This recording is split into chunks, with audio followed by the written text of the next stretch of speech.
She mocked her broke ex-husband at a company dinner, only to learn he secretly owned the entire firm and her new husband worked for him.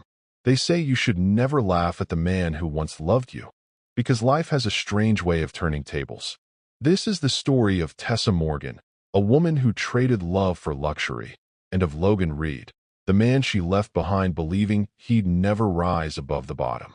At a glittering Dallas company dinner, Tessa thought she had everything: a rich new husband, a life of success, and the power to humiliate the man she once called her own. But what she didn't know was that behind the tailored suits, corporate secrets, and champagne smiles stood a truth so sharp it would slice through everything she built. Because the man she mocked that night wasn't just an old flame from the past. He was the silent owner of the entire empire she worshipped. And before the evening ended, the laughter that echoed across that ballroom would come back to haunt her in the most unforgettable way. Now, let's begin where her pride began to crumble. The night of the company dinner. You still wear that cheap suit, Logan? This is a $500 plate dinner, not your thrift store reunion. Tessa Morgan's laughter sliced through the elegant hum of conversation inside the Skyline Ballroom, high above downtown Dallas. Floor-to-ceiling windows glimmered with the city lights below as executives and investors mingled beneath crystal chandeliers. Every table was lined with gold-rimmed glasses and expensive champagne, the language of people who believed they had made it. At the center of it all sat Tessa, glowing in a midnight blue gown, her diamond earrings catching every flash from the cameras. Beside her sat Ethan Cole, her new husband and the company's vice president, confident, wealthy, everything Logan Reed, her ex-husband, supposedly wasn't. Across the room, Logan stood quietly near the window, hands in his pockets, his tailored black suit simple but sharp. He hadn't said a word since he arrived. Tessa smirked, raising her glass. Some people never learn, right, honey? She said to Ethan, her tone dripping with sarcasm. Ethan chuckled, oblivious to the storm brewing beneath the surface. Then, the host tapped the microphone. Ladies and gentlemen, may I have your attention? Tonight, we celebrate the new majority owner of Reed and Cole Technologies. Every head turned, just as Logan finally smiled. 8 years earlier, the world had looked smaller and kinder. Logan Reed wasn't rich then. He worked late nights at a small software startup in Dallas, earning barely enough to cover rent. But what he lacked in money, he made up for in quiet determination.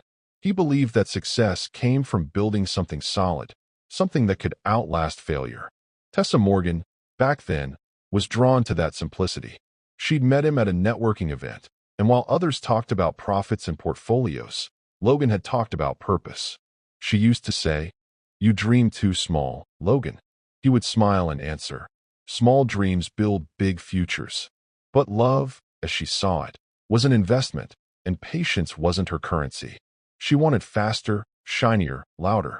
She wanted penthouses and private jets. Logan wanted peace. Their small apartment carried both love and tension. She'd come home from her marketing job exhausted, scrolling through luxury listings while he coded on his old laptop. "You're building castles in the clouds," she said once. He looked up from the screen. "No, Tess. I'm building the ground beneath them." She didn't believe him then. But one day, that ground would rise higher than she ever imagined. The morning Tessa packed her bags, the air inside their apartment felt colder than the weather outside. Logan stood by the doorway, silent, as she zipped the last suitcase. "This isn't working," she said, her voice steady but distant. "I can't keep living paycheck to paycheck, Logan. I'm tired of waiting for your big break." He swallowed hard. "You think I'm not tired too? I'm building something real, Tess. It just takes time." She gave a short, bitter laugh. "Tom doesn't pay the bills. Ethan says my talent deserves more." Ethan Cole, Logan's old college friend. The man who'd once shared beers with him while discussing future business ideas. Now he was the man standing at the door, waiting in a shiny black car downstairs. Logan's voice trembled. "Ethan, you're leaving me for him." "He knows what success looks like," she replied, eyes cold but guilty. "You'll understand one day." He didn't argue. He just nodded slowly, his jaw tightening as he whispered, "Then I hope he gives you everything I couldn't." Tessa walked away without turning back. From the window, Logan watched her step into Ethan's car, her new life gleaming under the city lights, unaware that her departure had just planted the seed of his empire. Logan hit rock bottom before the rise began. His apartment emptied within weeks. No furniture, no warmth, just a laptop, a coffee mug, and the stubborn will to keep building. He'd lost his wife, his savings, and the company he co-founded with Ethan Cole. But what Ethan didn't realize was that Logan still held the heart of the code that powered their software, a system he'd built line by line. He worked day and night in a rented office above a mechanic shop, surviving on cheap coffee and quiet determination. When investors refused him, he smiled. When banks turned him down, he wrote more code. Months turned into a year. Then one small contract arrived. A real estate firm wanted his predictive algorithm, something that analyzed market trends using behavioral data. Logan called the product Novatech Insight. Within months, it spread across multiple property firms. By the second year, his new company, Reed Innovations, was quietly valued at $60 million. And by the third, he'd acquired several firms under a different name, Orion Capital Group. To everyone else, he was gone. To the market, he was invisible. But behind those silent acquisitions, Logan Reed was rebuilding, brick by digital brick. 3 years later, Dallas barely remembered Logan Reed. His name had vanished from the tech press, but his influence hadn't. Through shell companies and quiet partnerships, he had built an empire hidden behind other names. Orion Capital Group now controlled several tech subsidiaries, including one very familiar name, Reed and Cole Technologies. Tessa, meanwhile, was living the life she'd always wanted: luxury dinners, designer clothes, and her husband Ethan's corporate connections. Yet lately, the sparkle was fading. Ethan's company had begun downsizing.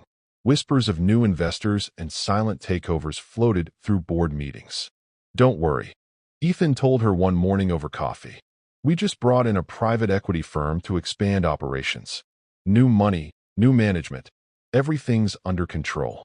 Tessa smiled, relieved. "Good. I can't imagine going back to that old life." That afternoon, while she reviewed a marketing proposal at the office, a new memo appeared in her inbox. Notice: company restructuring under Orion Capital Group's ownership. All senior staff to attend the annual investor dinner next week. CEO to be introduced. She frowned. Orion Capital? Never heard of them. Ethan glanced over her shoulder, uneasy. "Neither have I," he said softly. "But I heard their founder's a ghost." The Skyline Ballroom shimmered with light that Friday night. Gold-trimmed invitations, a live jazz band, and endless champagne. Everything about the investor dinner screamed success. For Tessa Morgan, it was her world, expensive, loud, and glamorous. She wore a silver gown that caught every light. Her arm looped through Ethan's as they mingled among the city's elite. "This new investor must be someone big," Ethan said, adjusting his tie nervously. "Rumor is, Orion Capital bought out majority shares." Tessa smiled, sipping champagne. "As long as my husband keeps his title, I don't care who owns what." But she did care, deeply. The thought of anyone having more power than them stung. Halfway through dinner, she spotted him. A familiar figure standing by the panoramic windows, watching the room in quiet calm. Logan Reed. Her breath caught. He looked different, taller somehow, more composed. Success fit him like the suit he wore. She forced a laugh, loud enough for others to hear. "You still wear that cheap suit, Logan? This is a $500 plate dinner, not your thrift store reunion." A few at the table chuckled. Logan didn't respond. He just raised his glass slightly, eyes steady. Moments later, the host tapped the microphone. "Ladies and gentlemen, please welcome our new majority owner." The ballroom fell silent. Every conversation froze mid-sentence as the host smiled toward the window. "Please join me in congratulating the new majority owner and CEO of Reed and Cole Technologies, Mr. Logan Reed." 1,000 eyes turned. For a moment, Tessa forgot to breathe. Her laughter vanished mid-smirk as Logan stepped forward, shaking hands with the board members like a man reclaiming his throne. Cameras flashed. Executives rose to applaud. Ethan's jaw locked tight. What's going on?" he whispered. Logan took the microphone, his tone calm and assured. I'd like to thank everyone for believing in this company's future. It's an honor to return, not as a guest this time, but as its guardian." Gasps rippled through the crowd. Tessa's fingers trembled against her glass. "Ethan," she hissed, "you said Orion Capital." Ethan's voice broke. "He is Orion Capital." Logan's eyes found hers through the crowd. No anger, no pride, just quiet control. He smiled faintly. To progress, to perseverance, and to those who underestimated both. Applause erupted, but at Tessa's table, only silence remained. Ethan stared down at his glass, realizing his entire career now belonged to the man his wife had once mocked and abandoned. The crowd's applause faded into murmurs as the evening wore on. Logan moved easily from table to table, polite, professional, the perfect executive. But Tessa's heart raced behind her practiced smile.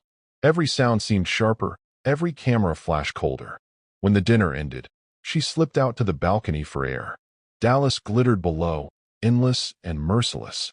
Moments later, she heard footsteps behind her. "You look uncomfortable," Logan said softly. She turned, forcing a smile. "You planned this, didn't you? To humiliate me." He shook his head. "You did that yourself, Tessa. I just built what you left behind." Her eyes glistened. "You were nothing when I left." "You had nothing." He looked at her calmly. "Exactly. And sometimes having nothing is what teaches a person to build everything." Her voice cracked. "Do you enjoy watching me fall?" "No," he said simply. "I enjoyed learning how to stand." From inside, Ethan appeared at the doorway, face pale. "Logan, sir, security wants your signature on the contracts." Tessa froze. "Sir." Logan's gaze lingered on her one last time.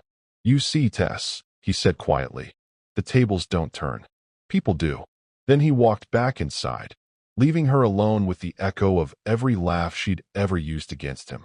The next morning, headlines swept across every business site. Unknown investor revealed as Logan Reed, now CEO of Reed and Cole Technologies. Ethan Cole's phone wouldn't stop ringing.